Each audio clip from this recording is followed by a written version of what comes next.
depends. I think like intimidation, like feeling intimidated by the police.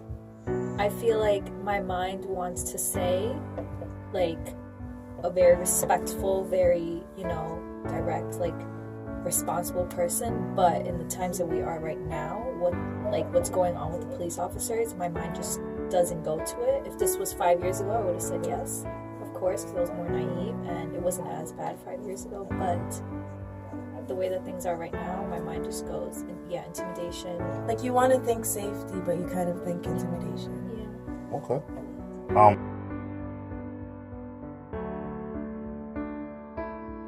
Not directly, but when sometimes I see the news, sometimes police targeting Hispanics, or African American, or any minorities, I do feel targeted, but not directly. I feel it more indirectly. Yeah.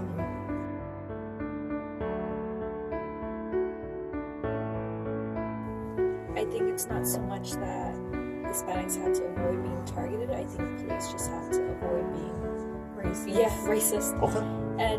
But I mean, I'm not going to lie. There are people in the Hispanic community who don't follow the rules, who disobey the law. But it's the same thing with every single race. And I think you can't target someone because of their race. You have to target them because they're doing something wrong. And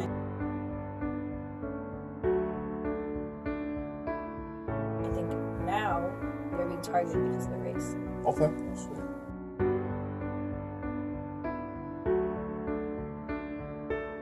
Well, obviously right now the police really have like a bad reputation because of everything that's going on.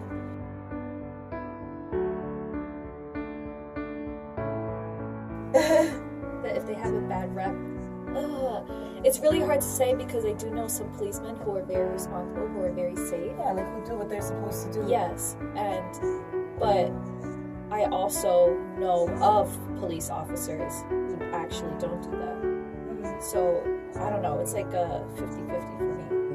I think there's good and bad in everyone, and I think that the law enforcement, just system has to be more careful in placing police officers, like giving people police officers jobs, it's like the test has to be more strict. It should be really hard to become a police officer.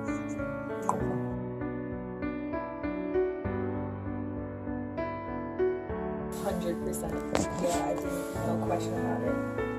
They probably feel like they have more power and more authority over those who are like in poverty, because they just feel like, I don't know, how do I word it? Like, they look at them and they're like, oh yeah, you could do whatever I tell you to do because you don't have the money or you don't have the resources to do, yeah. Yeah, it's also like expectations too. You expect people who are in poverty to do more illegal things, to sell more drugs, to work for drug dealers, but yeah, like profiling basically. Yeah, it is profiling. It's the same way as they profile people based on their race. Yeah. The same thing based on like where they're from, certain neighborhoods, or 100%. Cool.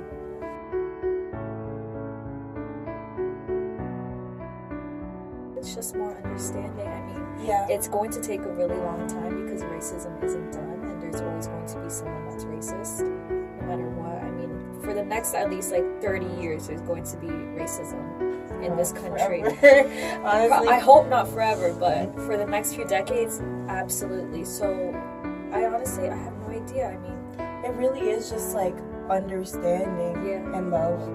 Yeah, I think we need more compassion. I think we need a leader who represents love and compassion and acceptance, and not someone who, doesn't accept someone because of the way that they look or where they come from. I think it starts with that, like who represents our country, who represents our nature. I'm sorry to get political.